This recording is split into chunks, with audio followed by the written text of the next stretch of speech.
Okay, let's sue them that we don't want them anymore. We want to pay them off. What's it going to take? We're going to start a new currency, our own dollars, and get rid of them. So this is that would be solving the problem. That would be the root of the problem is these people. And then from there on out, demand sound economic policies. It's the only hope. And we're going to need God's help no matter what. But we're not going to fix this thing by nibbling around the edges, okay? And by having our attention diverted away from the crux of the issue, okay, the meat of the matter. We need to cut to the chase and really talk about sound economic policies that are going to result in peace and harmony in our society and unity and cohesion and all those good things we want, the safety, the security, the freedom. And it's all through universal prosperity. This is it, man. And the only way to do that is to have sound economic policies, true capitalism, which is based on supply and demand and free market and competition. Okay, and it benefits everybody across the board. It creates a rising tide that lifts all boats. Okay, end of story. So you understand why certain people are against it? Yeah, they can't steal from you that way.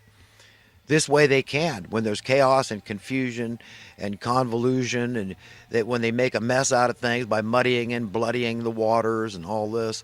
No, we need to get rid of the Federal Reserve, man. This is it. End of story. We need a new central bank. Okay, period. End of story.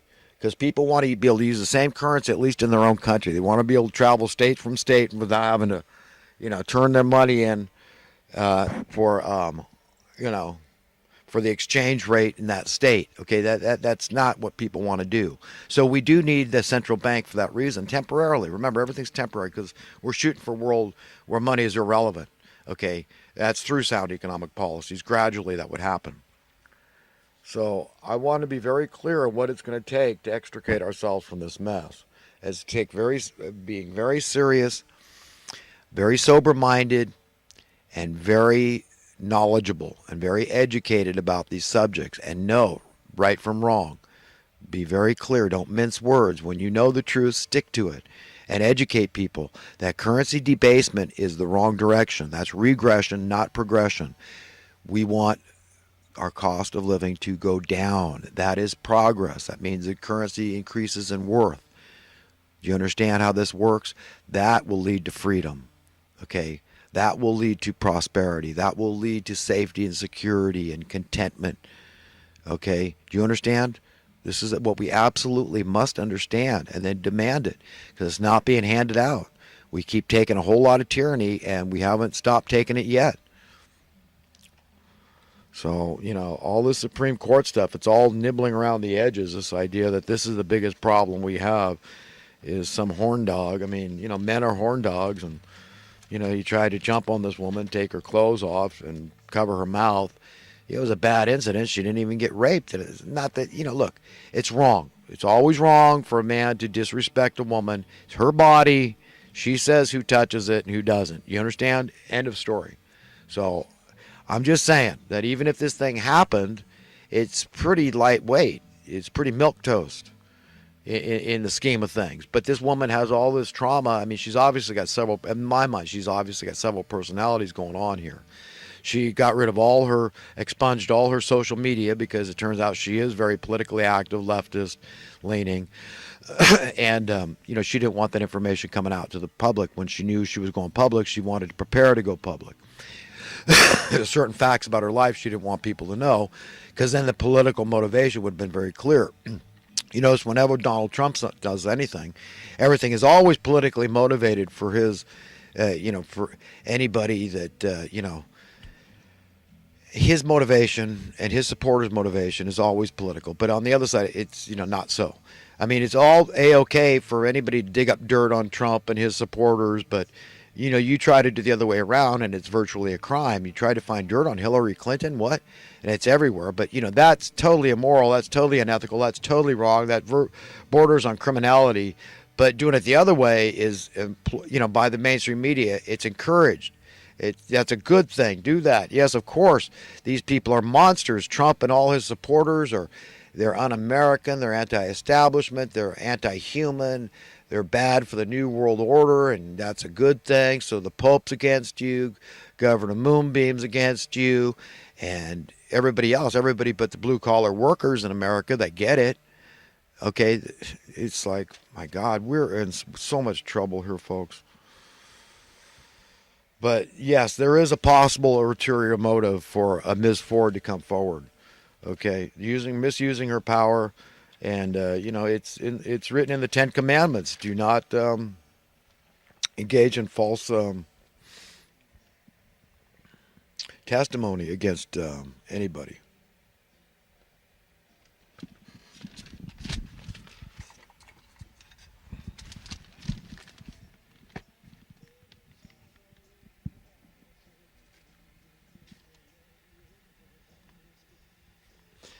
Yeah, who wants that victim mentality? A lot of people seem to like it. I mean, that you need to free yourself. You need to forgive, and you need to free yourself. Okay, if somebody committed a crime, then let society mete out the justice they see fit. But beyond that, we need to forgive, and not keep this hatred going.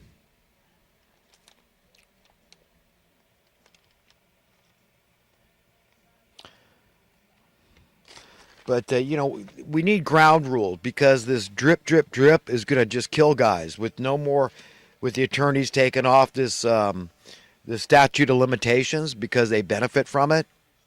Okay, you understand the motive, and the media too. They love this. The media circus behind all this, it makes them all relevant. You understand why they love this stuff?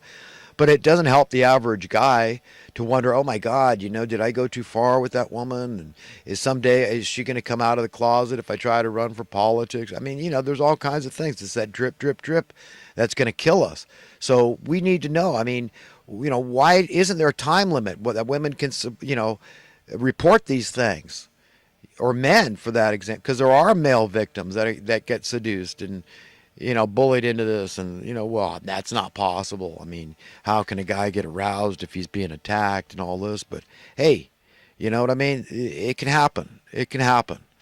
There's been accounts of women that said, yeah, even though I hated it and I reported to the cops, there at one point I acted like I was enjoying it, and I wasn't even sure. I think I was kind of enjoying it. I mean, you hear all kinds of, when you're under that kind of stress and trauma, you don't know how you're really feeling.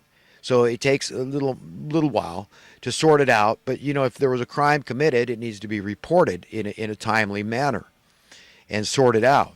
And if there's a violent sexual predator out there, people need to be on guard. So how are these women? They're all treated with kid's glove with other women, but you understand, you put all those women's lives at risk. You've got a duty, an obligation, a responsibility to report this violent criminal, this violent sexual criminal, to spare other women the chance they're going to encounter this person. Am I right? Am I unreasonable? I don't get that. So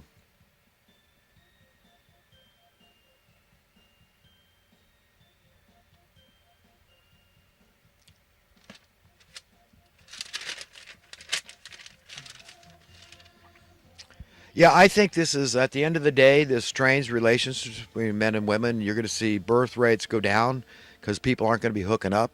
Guys are going to be intimidated and scared a lot more now. So, yeah, you're going to see birth rates drop off from this. And this is part of the whole plan, too. So, cui bono, all those people that are anti-people out there that want to cull the population. They'd like to get rid of well over 90% of the Earth's population because they are altruistic. They're the good guys that want to save the Earth. That's the kind of people that are behind this sort of stuff.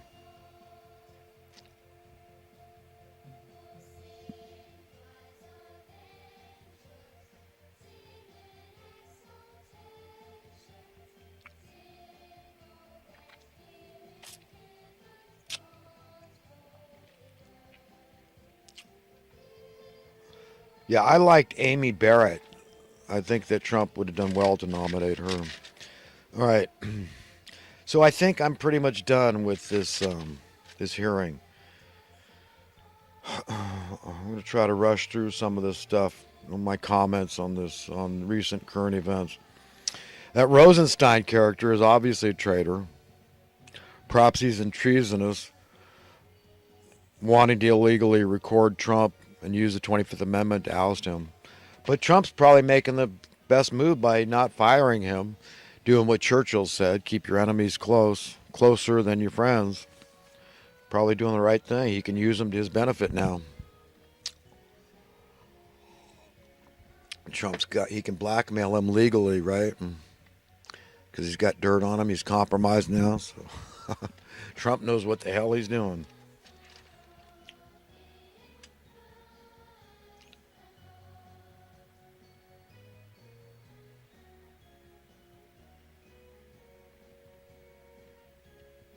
You know, Alex Jones, how come we're not hearing from John Bound? What happened to his reports? Has he been on vacation for the last month or so?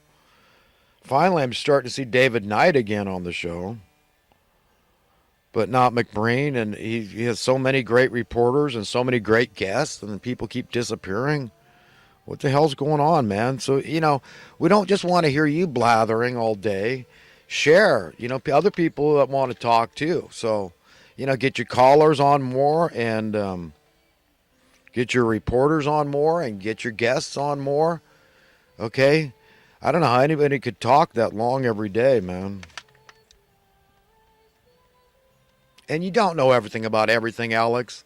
If you want to, you know, you're so influential and you're telling everybody that property always appreciates. Come on, man. That's not fair. That's just not true at all. That is an example of fake news. Don't, you know, and learn that's not even good. Appreciate. Oh, it depreciated. Oh, so your money went up in worth because something deflated. Gee, that's a bad thing, isn't it?